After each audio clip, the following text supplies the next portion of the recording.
Di dalam Matius pasal yang ke-6, mulai ayat yang ke-25. Karena itu aku berkata kepadamu, janganlah khawatir akan hidupmu, akan apa yang hendak kamu makan atau minum, dan janganlah khawatir pula akan tubuhmu, akan apa yang hendak kamu pakai. Bukankah hidup itu lebih penting daripada makanan, dan tubuh itu lebih penting daripada pakaian? Pandanglah burung-burung di langit yang tidak menabur dan tidak menuai dan tidak mengumpulkan bekal dalam lumbung, namun diberi makan oleh Bapakmu yang di surga. Bukankah kamu jauh melebihi burung-burung itu? Siapakah di antara kamu yang karena kekhawatirannya dapat menambahkan sehasta saja pada jalan hidupnya? Dan mengapa kamu khawatir akan pakaian? Perhatikanlah bunga bakung di ladang, yang tumbuh tanpa bekerja dan tanpa memintal. Namun aku berkata kepadamu, Salomo dalam segala kemegahannya pun tidak berpakaian seindah salah satu dari bunga itu. Jadi jika demikian Allah mendandani rumput di padang, dan pada hari ini ada dan besok dibuang ke dalam api, tidakkah Ia akan terlebih lagi mendandani kamu, hai orang yang kurang percaya? Sebab itu janganlah kamu khawatir dan berkata, apakah yang akan kami makan? Dan apakah yang akan kami minum? Apakah yang akan kami pakai?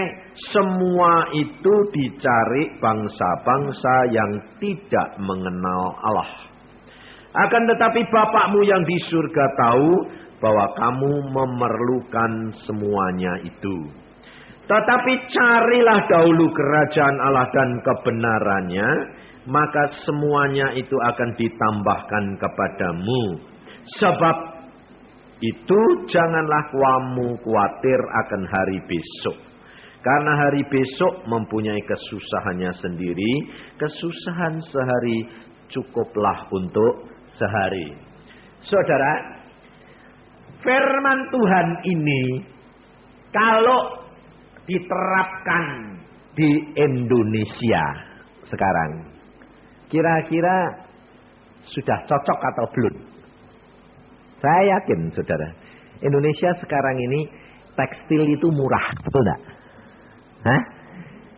Makanan cukup murah, betul enggak? Jadi kalau untuk makan dan pakai, saya yakin untuk kita ini di sini yang dengar firman Tuhan ini tidak menjadi masalah lagi, betul enggak? Loh, saya tanya, saudara sekarang ini ada yang tidak makan enggak? Enggak dong? Enggak. Nyatanya cukup gendut-gendut kok. Jadi tidak ada masalah. Tapi mengapa firman Tuhan ini hari ini justru perkara makan dan pakaian? Kenapa, saudara? Bukan perkara makan dan pakaian. Tetapi firman Tuhan ini kita sudah hilang. Iman kita yang sederhana itu loh, sudah mulai luntur. Kenapa, saudara? Karena kemajuan zaman yang demikian maju ini, sehingga pikiran kita, cara berpikir kita mulai berubah daripada iman percaya yang sederhana. Nah, ini yang Tuhan mau saudara dan saya belajar. Kembali kepada iman yang mula-mula. Seperti Tuhan Yesus berkata, kamu sudah kehilangan kasihmu yang mula-mula, yang semula itu. Kenapa?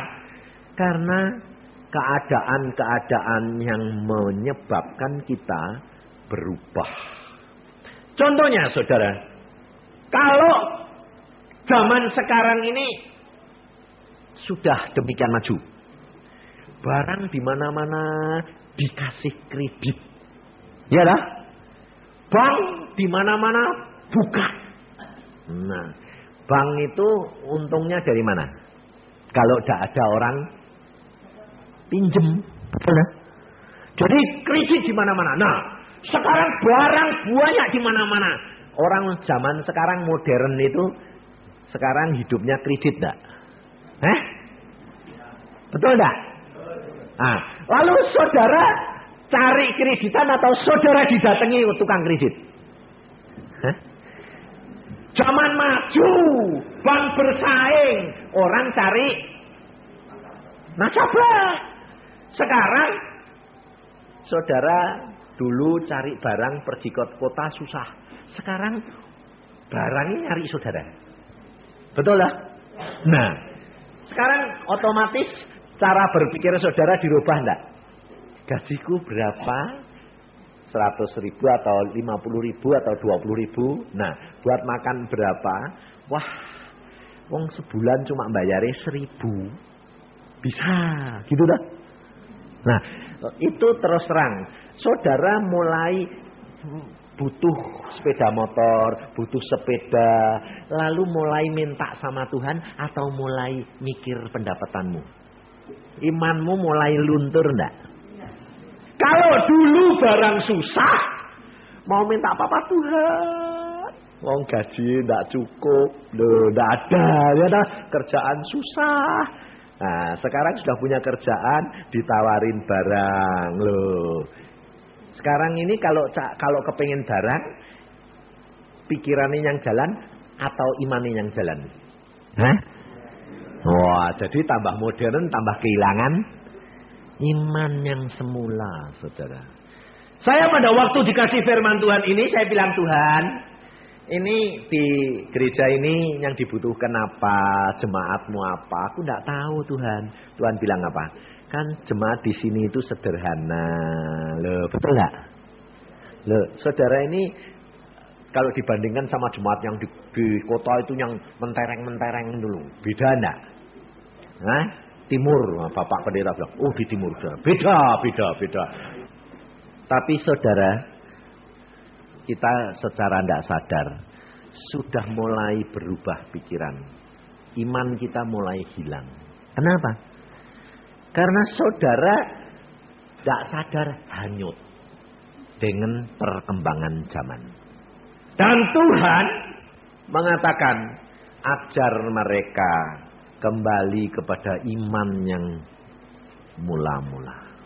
Sebab kekristenan itu sebetulnya, saudara, hidup kekristenan itu hidup yang sangat sederhana dengan Tuhan. Bukan sederhana lalu gini, oh Pak, jadi tidak boleh enak-enak Pak, tidak boleh mewah Pak. Oh, siapa bilang tidak boleh? Wong Tuhan berkata langit bumi itu milikmu, betul tidak? Kita boleh menikmati, tapi yang penting Tuhan tuh mau jangan kehilangan iman yang sederhana yang mula-mula itu, saudara.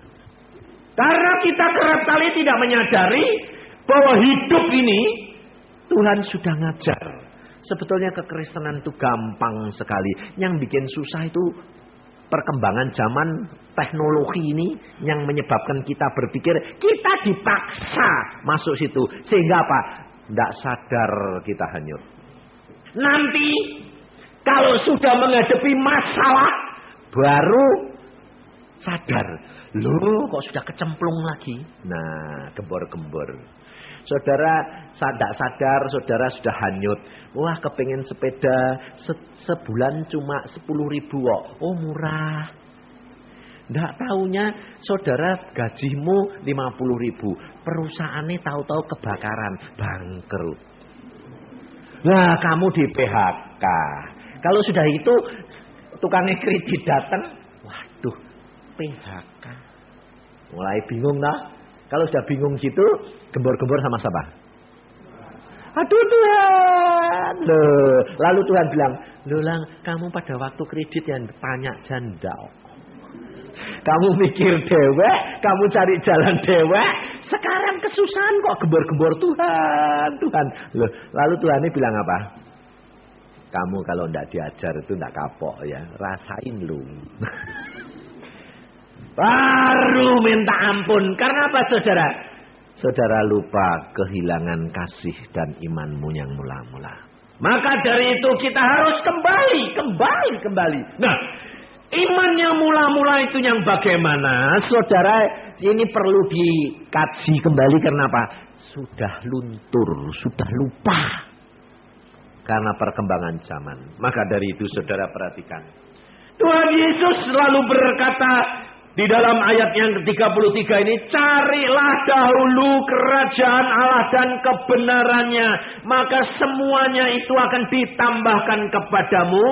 Sebab itu janganlah kamu khawatir akan hari besok, karena hari besok mempunyai kesusahannya sendiri. Kesusahan sehari cukuplah untuk sehari. Loh, sebetulnya Tuhan ini bicara ini sebetulnya perkara makan minum atau perkara hari esok? Hari esok, saudara.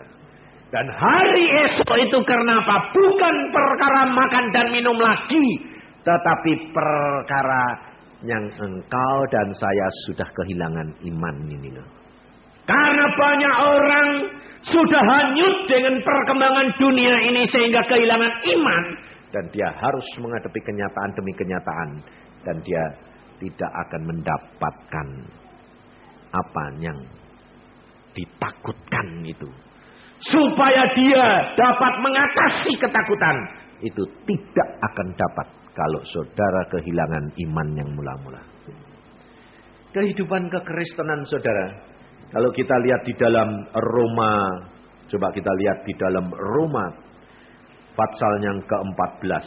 Tuhan berkata perkara kerajaan surga ini. Mengapa Tuhan pesan ini saudara? Karena kita harus benar-benar kembali kepada iman kita yang sederhana dan mula-mula itu. Roma 14 ayat yang ke-17. Sebab kerajaan Allah bukanlah soal makanan dan minuman. Lah, jadi kalau Tuhan berkata cari dulu kerajaan Allah serta kebenarannya, jadi Tuhan bicara bukan perkara apa? Makan dan minum. Sebab kerajaan Allah bukanlah soal makanan dan minuman, tetapi soal kebenaran, damai sejahtera, sukacita oleh Roh Kudus. Ini saudara. Kenapa Tuhan Yesus mengingatkan saudara dan saya kembali kepada soal kebenaran ini? Soal mencari kerajaan Allah ini. Karena saudara dari hari ke hari engkau tidak akan dapat mengatasi masalahmu tanpa kamu kembali kepada kebenaran firman. Sebab dunia ini saudara tiap hari akan dihadapi oleh kenyataan. Teknologi boleh hebat, kemajuan boleh hebat, tapi hidup manusia tidak bisa lepas dihadapi dengan kesukaran, kekhawatiran, ketakutan. Pasti. Tidak masalah lagi perkara makanan dan pakaian, tapi masalah hutang, masalah keuangan, masalah kesehatan, masalah perkembangan dunia, ilmu pengetahuan, dan sakit penyakit. Tidak ada yang dapat mengatasi. Ilmu pengetahuan boleh tambah, penyakitnya tambah. Sekarang zaman nuklir, kebocoran nuklir membawa malapetaka yang belum dapat diatasi. Maka dari itu saudara, saudara tidak akan lepas daripada ketakutan, kekhawatiran yang terus menerus. Maka kita harus benar-benar sadar bahwa kebenaran ini yang tidak pernah berubah. Firman. Karena Tuhan Yesus sudah berkata di dalam Yohanes pasal yang ke-17 ayat yang ke-17, kuduskanlah mereka dalam kebenaran, firman-Mu adalah kebenaran. Jadi kalau saudara tidak hidup di dalam kekudusan kebenaran firman, kau tidak akan lepas daripada ketakutan, kekhawatiran. Karena jaminan kita, iman kita yang mula-mula itu hanya ada di dalam firman, di dalam kekudusan dan di dalam kebenaran. Saudara dan saya dijamin di dalam firman-Nya Yesus. Dan firman ini mengatasi segala perkara. Jadi kalau saudara tetap di dalam iman yang mula-mula, Saudara tidak pernah khawatir, saudara tidak pernah takut. Karena apa? Semuanya dapat diatasi melalui firman. Semua dapat diatasi. Nah, karena Alkitab sudah berkata, firmanku tidak pernah berubah. Dulu, sekarang, sampai yang akan datang. Dunia berubah, tapi firman Allah tidak pernah berubah. Dia tetap mengatasi. Karena apa? Karena dunia ini dijadikan oleh firman. Dia takal bakalnya. Kalau tidak ada firman, tidak ada dunia. Dunia boleh berkembang, ilmu pengetahuan boleh berkembang, tetapi tidak bisa keluar daripada firman Allah. Nah, saudara dan saya ini sudah dipanggil di dalam kebenaran, di dalam firman. Saudara kok hanyut sama yang kelihatan, lupa dasarnya ini bagaimana. Makanya orang Kristen itu banyak masalahnya, tidak pernah barbar. Saya itu jadi hamba Tuhan tuh, asal ketemu Pak, doakan, Pak konseling loh. Saya bilang, masalahmu kok tidak barbar ini kenapa? Ada terus tuh Pak loh. Loh, padahal kamu tahu enggak bahwa segala sesuatu itu dimulai dari firman? Iya, tapi lupa Pak. Nanti kalau sudah kecepit balik lagi Pak. Lah ini Pak sudah keteteran. Utangnya sudah banyak, bayarnya susah. Ini loh saudara. Maka dari itu Tuhan Yesus ingatkan kamu. Cari dulu kerajaan surga serta kebenarannya. Firman. Jangan keluar dari dia. Nah, apa maksudnya Tuhan? Maksud Tuhan itu sebetulnya sederhana, saudara. Hatimu ini harus dijaga, bahwa engkau harus sadar bahwa Roh Kudus sudah diberikan dan engkau tinggal bersama dengan dia, bahwa segala sesuatu itu harus konsultasi, berbicara, dan meminta izin karena dialah sumber segala-galanya. Loh, sebetulnya gampang enggak? Sebetulnya gampang, tapi saudara enggak mau latihan.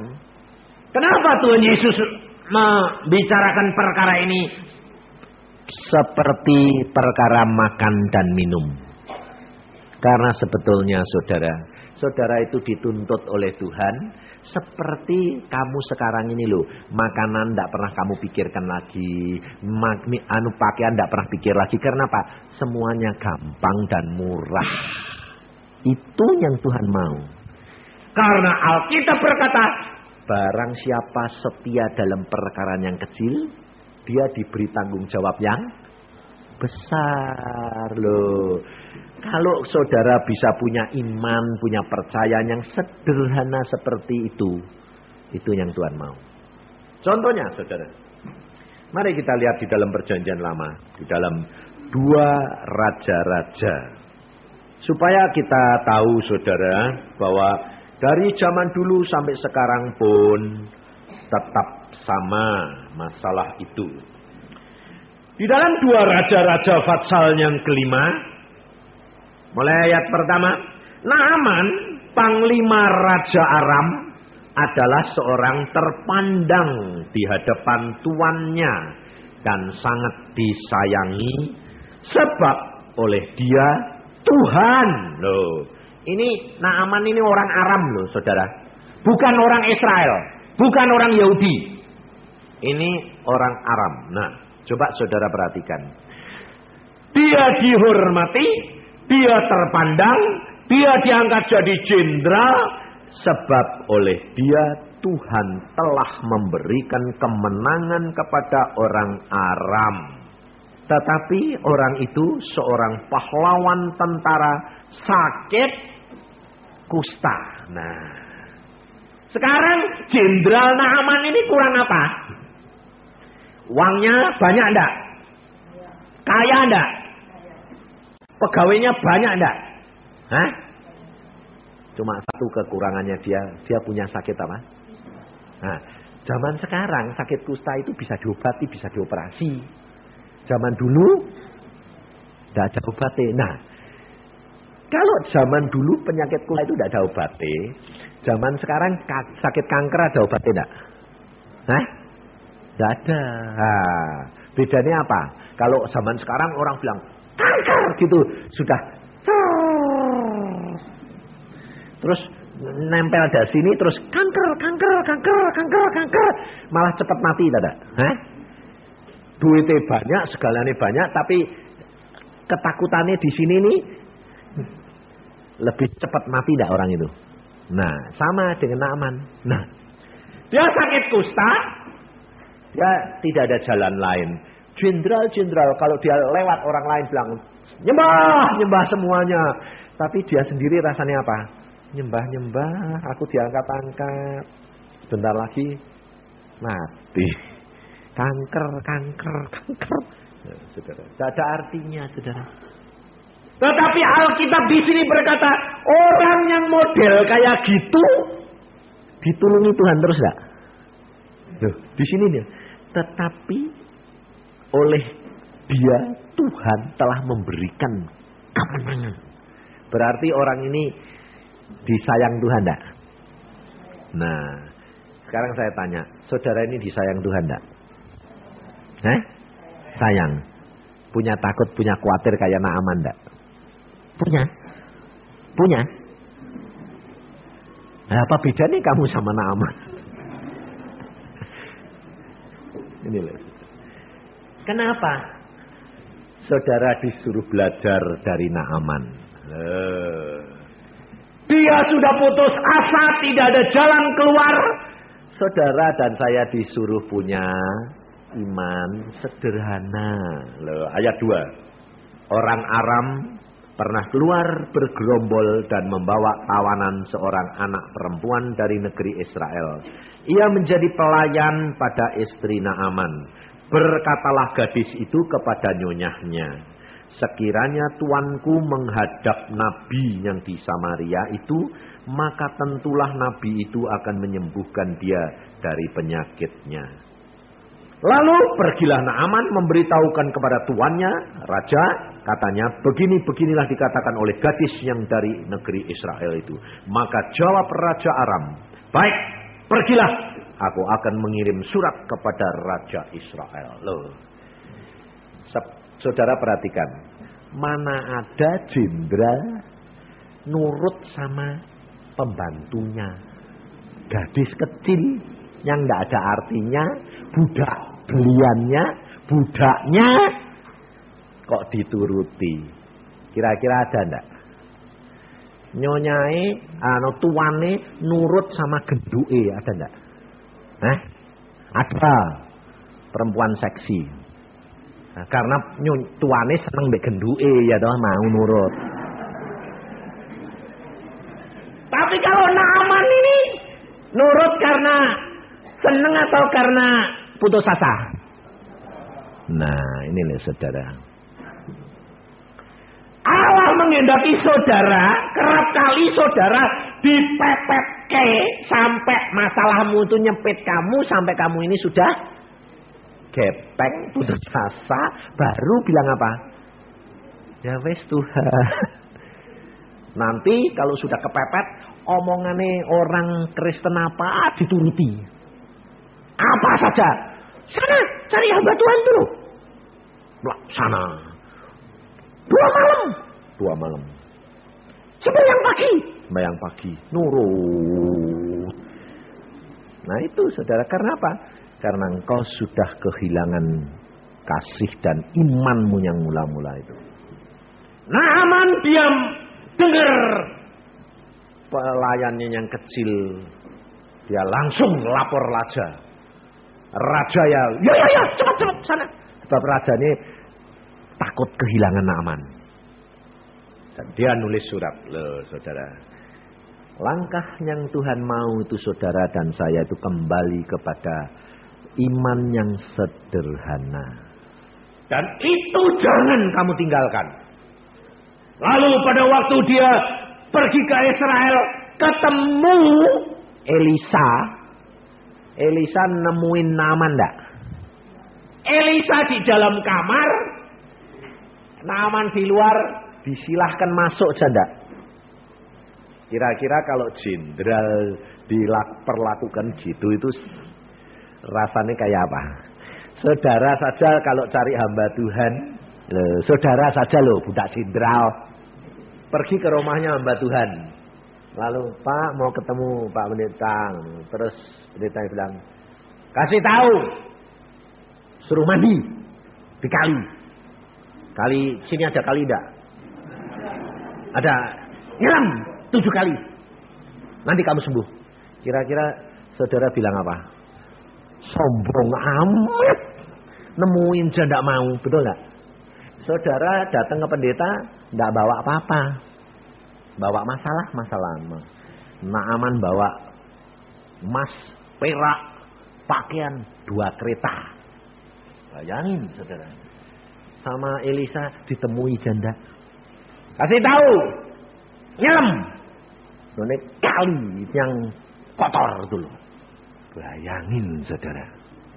Kalau Naaman jengkel lumrah enggak? Lumrah enggak? Lumrah toh? Jenderal. Tapi kalau saudara yang jengkel lumrah enggak? Nah ini loh saudara. Untuk punya iman yang sederhana, saudara perlu dipotong keangkuhan dan kesombonganmu. Cara berpikirmu yang modern ini. Makanya saya bilang orang kaya susah masuk surga, orang pinter pun susah masuk surga. Tapi saudara yang sederhana kepingin jadi pinter. Padahal kamu tahu orang pinter susah masuk surga. Lah mbok yang sederhana sajalah.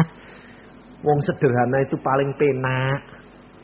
Kok kepinginnya jadi wong pinter, malah susah masuk surga, kan golek penyakit toh. Ini loh saudara. Jangan kehilangan iman yang mula-mula. Sebab kalau engkau kehilangan imanmu yang mula-mula yang sederhana itu, kebayar mahal luar biasa. Sebab Tuhan Yesus sudah berkata di dalam firman-Nya ini, kalau engkau di dalam aku dan firman-Ku di dalam kamu, minta apa saja kamu akan dapat. Loh, sebetulnya gampang enggak? Gampang. Tapi kenapa kok kamu minta-minta terus, belum enggak dikasih-kasih keinginanmu?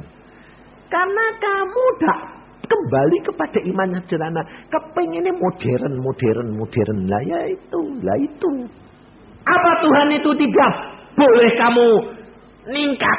Contohnya, kamu sudah gajinya. Ngerti. Bukan saya bilang tidak boleh. Tapi harus punya iman yang mula-mula. Caranya bagaimana? Tanya dulu Tuhan. Aku kepengen sepeda. Boleh enggak ya Tuhan? Sebab engkau yang tahu. Nanti pabrik itu bangkrut enggak? Loh, betul enggak?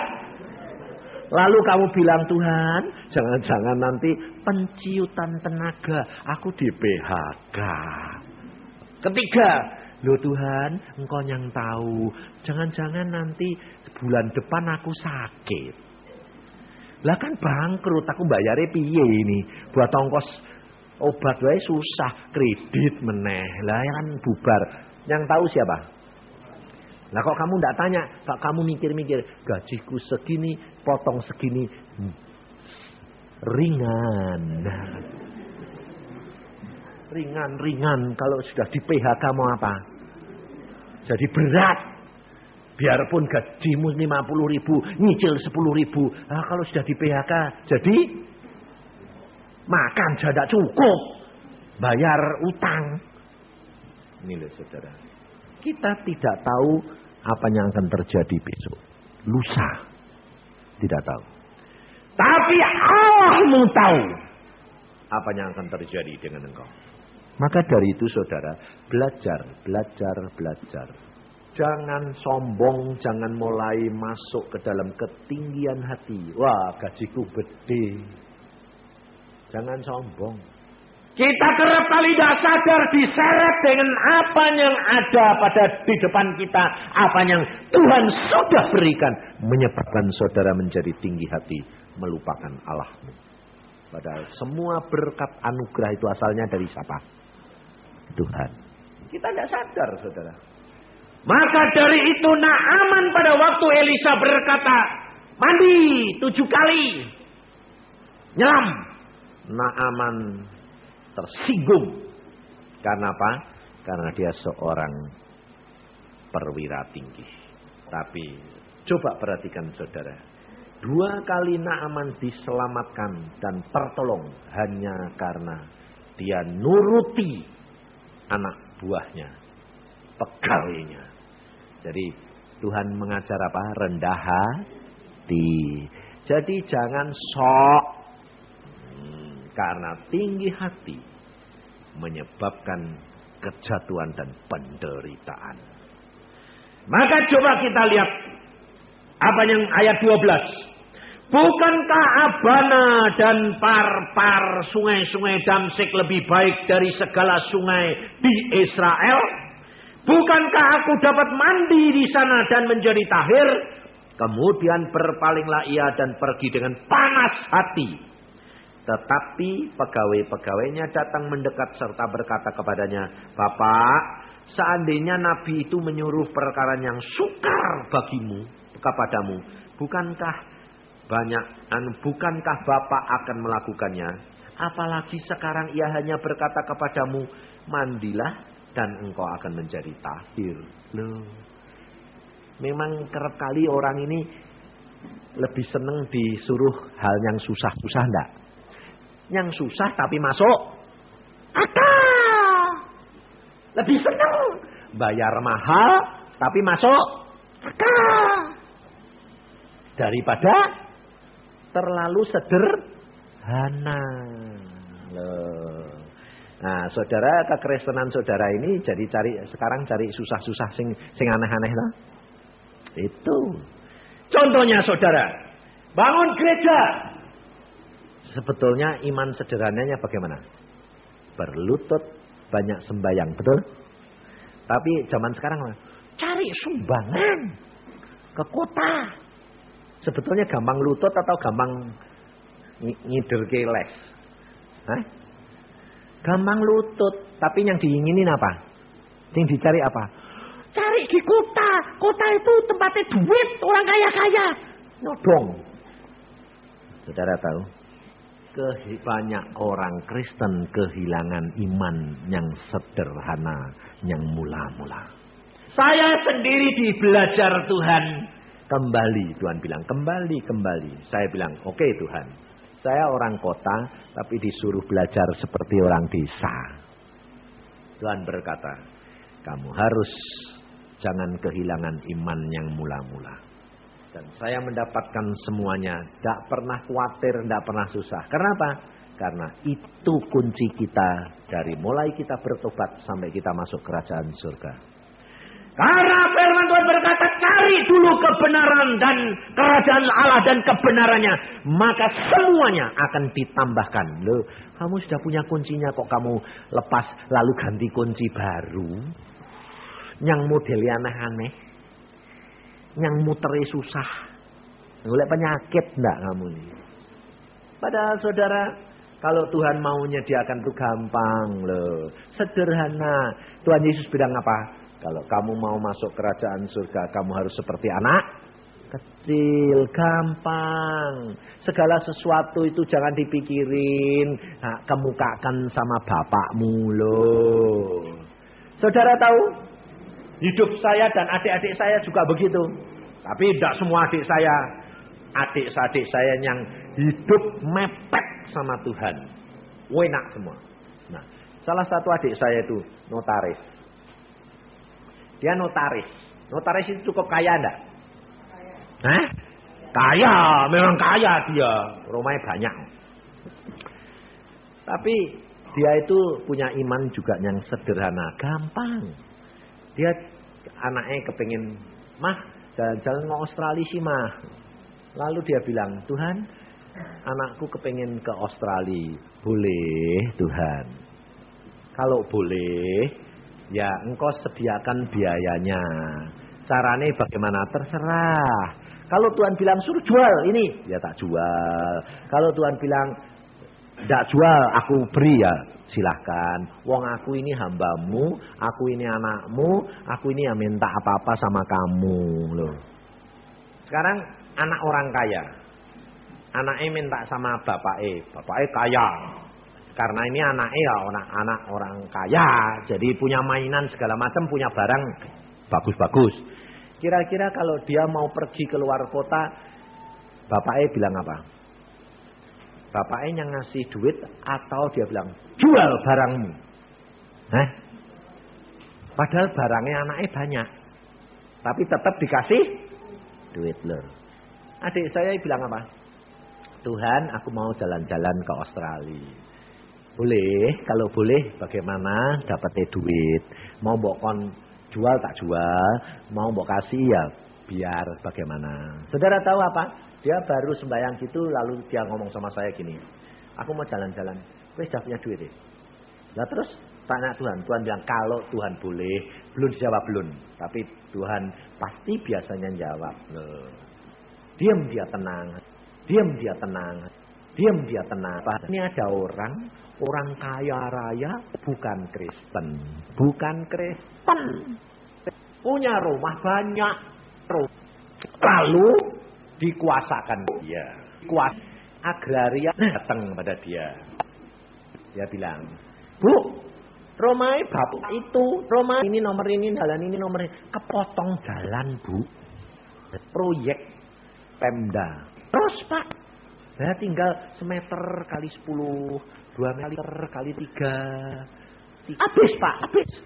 Wah, lah ini. Wah, banyak Pak, beberapa tempat. Ya Bu. Oh ya sudah, tak lapor Pak. Lapor dia sama yang lapor. Ini bukan orang Kristen di luar kota. Pak, orang kaya, jenderal lagi. Rumahmu yang jalan ini kepotong Pak. Ini ketinggal sepotong. Oh iya, proyek pemerintah. Ya sudah, apa wong proyek pemerintah mau. Nah terus bagaimana Pak? Terus tidak apa-apa. Tanah itu wong sepotong gitu. Ya atur saja, jualan, laku berapa ya biar buat jajan kamu. Loh, buat jajan saya Pak? Ya, berapa persen? Semua. Lalu sama, tuh dia, apa ini? Jajan nih, apa ini? Suruh jalan-jalan. Aneh, baru dia dapat gitu, dilihatkan. Ditawarkan, orang karya pisang goreng dibeli semua. Dapat berapa? 20 juta. Kok jajannya 20 juta? Loh. Lah, sekarang saya tanya, teh orang kecil jajannya kecil enggak? Teh orang gede jajannya? Nah terus kamu kepengin mbok jajannya aku kasih ke aku si Tuhan itu salah itu. Sebab Tuhan itu punya ukuran sendiri, punya jatah sendiri. Saudara yang iman saudara itu iman yang sederhana seperti anak kecil. Jangan tinggalkan iman yang saudara sudah punya. Jangan sok jadi orang pintar, tapi kehilangan iman yang mula-mula dan kau akan mengalami penderitaan demi penderitaan. Allah memberikan contoh pengalaman dari Naaman. Dia direndahkan. Dia dengar-dengaran akan pembantunya. Lalu Naaman nurut. Dan akhirnya Naaman sembuh total. Dia kembali menemui Elisa. Mau memberikan persembahan. Saudara, dia mencari firman lebih dahulu. Dia mendapatkan firman melalui Elisa. Lalu dia lakukan. Yesus sudah berkata, cari dulu. Cari firman Allah. Kehendak Allah. Kehendak Al-Kudus dan sudah diberikan kepada saudara dan saya. Dia ansah. Cari kehendak Allah. Cari firman Allah lebih dahulu. Setelah engkau mendapatkan, karena engkau mendahulukan Tuhan, semuanya akan ditambahkan dengan sendirinya. Karena firman yang sudah menjelma menjadi daging. Lidah roh. yang tidak kelihatan menjadi satu kenyataan hidup. Ini hidup kekristenan, saudara. Jangan tinggalkan. Allah sanggup lakukan segala perkara. Sebab apa?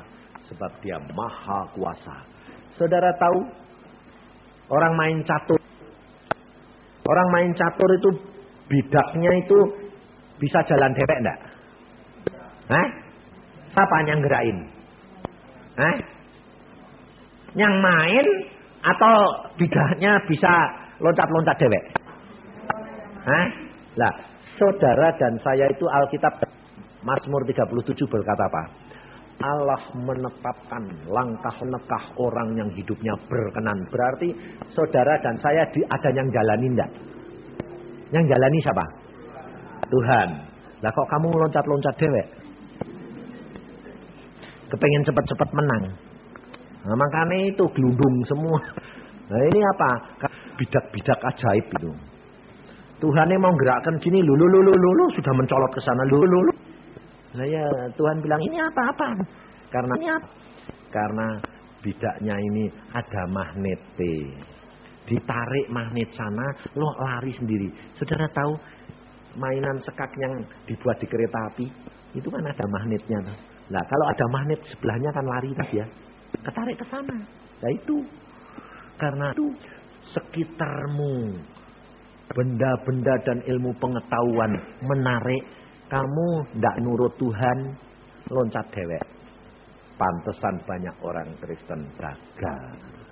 Maka dari itu saudara harus sadar dan saya, Roh Allah Kudus dalam hati kita, Dia yang menetapkan. Kau tidak dapat berbuat apa-apa tanpa Dia. Karena saudara sudah mengambil satu keputusan. Ada perjanjian dengan Allah. Engkau sudah menyerahkan dirimu. Dan engkau sudah dibaptiskan. Dan ada perjanjian antara engkau dan Allah. Dan engkau berkata apa? Tuhan, Kau sudah membeli aku dengan harga tunai. Dengan darahmu. Hidupku bukan aku lagi. Tapi Kristus yang hidup di dalam aku. Saudara sudah tidak punya hak lagi. Saudara perlu menyerahkan dirimu. Sehingga Allah yang ngatur langkah-langkahmu. Bukan engkau lagi. Maka engkau akan menikmati hidup yang penuh dengan kebahagiaan. Karena Allah yang menetapkan langkahmu dan langkahku. Menuju kepada kesempurnaan. Amin. Mari kita berdoa.